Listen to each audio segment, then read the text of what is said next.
Okay, Peter, if you can briefly explain for people who may not have heard you talk today, exactly what has been achieved in Torbay. Right, okay. I mean, the work began probably about 15 years ago now, when there were obviously in Torbay a lot of problems caused by the disconnection between health and social care. So we started quite simply on the basis that we might be able to do things better if we put some of our staff and resources together. And what you now find is a number of local teams serving populations of between about 25 and I think up now to 70,000, based on groupings of general practice, whose job is to work with primary care, to work with the specialist services, but particularly to focus on the most vulnerable people in the community, those with the most complex needs, who are at greatest risk of losing their independence either through unplanned hospitalisation or maybe going into residential care, and support them as far as possible in their own homes. Okay, and where did the idea for integrating care come from? Well, I suppose it came from the experience of putting the staff together. I mean, if I think about some of the drivers, you know, we had a hugely high level of unplanned admissions. The local authority had the second highest usage of nursing and residential home care in the country, and so we clearly weren't serving people particularly well, and we were going broke at the same time. So from that early experiment, which was a pilot in Brixham of putting staff together, it rapidly became obvious that there were some real benefits, both to people using the service, to staff for whom it was more professionally satisfying to be able to work together rather than to have to refer people to one another, and it was economically virtuous as well. It helped improve the performance of the system. Okay, and what were the sort of challenges you faced in making it happen? Well, there's a lot. I mean, you certainly have to work with people who come from different traditions, maybe feel culturally different in health and social care.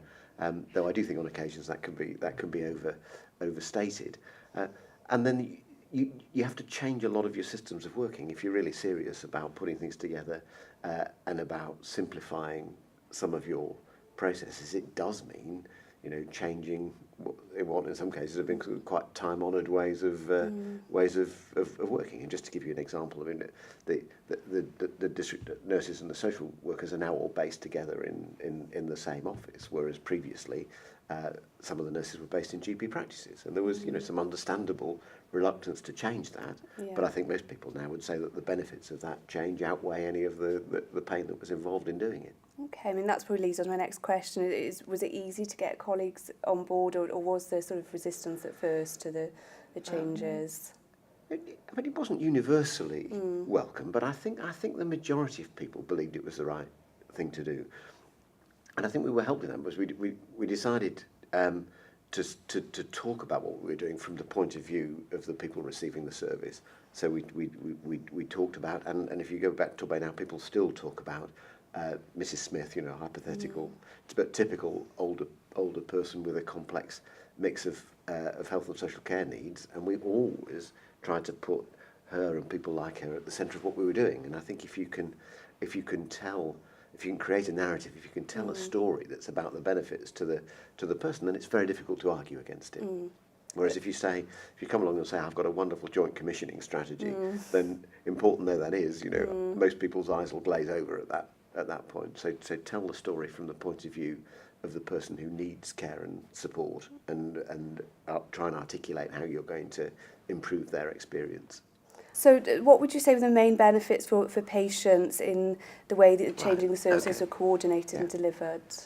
I would say, if you sum it up, it's probably simplicity and speed. In that there's now, if somebody has very complicated needs, they will know who their care coordinator is. They'll have a personal relationship with that person. There's a single phone number that anybody can ring, whether they're a client, a member of the family, GP, and they'll get a sensible answer. And because we've been able to simplify some of the systems, services are delivered more quickly. So that if somebody needs equipment urgently, you can guarantee that it'll be there within an hour.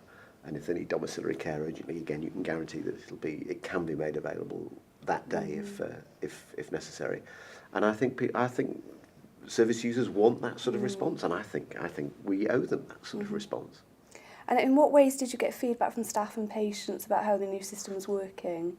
We did a lot of work both on, particularly on staff involvement in some of the changes. So if you're changing the way in which your referral system works, for example, we try to involve the people who are doing the work in agreeing how best to change it. And we also, right from the outset, did very regular staff and patient and user surveys, and they have become more positive over time. Okay. I mean, what were the sort of financial implications of making the change? I know you touched upon it in your talk. Well, we now, once we became a care trust in 2005, we had responsibility for both the NHS spend in Torbay as the primary care trust, as it then was, and we deployed the local authorities' adult social care resource on their behalf. So we had a completely pooled budget, and it just means you can be more flexible. And that, for example, we in the early stages invested very heavily in domiciliary care, because we believe that was an important way of helping people remain independent, particularly the speedy availability of domiciliary care when necessary, and without having a really pooled, integrated budget and people able to make decisions about how to spend it to best advantage, whether it was in health or social care, you wouldn't have been able to do that. No, and I mean, I know there's debate about whether it's about saving money. I mean, did you sort of see that side of the? Well, I mean, the finance is always an important part of it, but we started off from the belief that if you could do the right thing quickly first time, then the chances are that was going to be economically virtuous as well. Yeah. And if you look at what's happened in South Devon, certainly over the past 10 years, I think the evidence now supports that, because the rate of unplanned admissions is amongst the lowest in the country, and equally on the local authority side, the high starting level of residential and nursing home care placements has dropped substantially, which is better for people, because you're keeping them more independent, keeping them out of hospital, keeping them out of care settings wherever possible, and it saves you money, because those are the most expensive places in which to look after people. Okay, and I mean, is integrated care something you think could work well in any part of the country? Yes, I do. I genuinely do. I mean, I don't think there's any. I wouldn't say to people that there's any one model. I certainly don't believe that there is the Torbay model that everybody should follow. But I do think there's a set of principles about health and social care combining their activities, about putting the user at the centre of your considerations and designing your systems to support their needs, but also to make it easier for your frontline staff to do what they want, and to do that together rather than to do that separately. And I know in your talk you said Wales has the ideal sort of architecture for that change. Do you think is something that we could do here in this area, and do you think this is the right time? Oh, I do. I really do, for a number of reasons. One, I mean, if you look at what's happening to the population, then the number of people living into advanced old age with increasingly complex health and social care needs is going to grow, and the amount of money available to us isn't going to grow for the foreseeable future. So we have to do something differently, and that affects both local authorities and the NHS. And I also think in your overall governance, you have a health board that has all the NHS levers, that looks after primary care, community health, mental health and hospital services. And that's a freedom that doesn't exist in England anymore. You have separate organisations running those different parts of the system, which makes it more complicated. But also having to listen to some of your colleagues this morning talking about the work that you're doing in community services with local neighbourhood teams, and an agreement about the practices that are going to work together and the populations you're going to serve. I mean, that's a very, very good, powerful building block. There are plenty of places that don't have that in place. So I think you've got an awful lot going for you. I think you could really, really make this fly if there's a will to do so. Great stuff. Well, thank you very much, Peter. Thank you for your time. Pleasure. Thank you.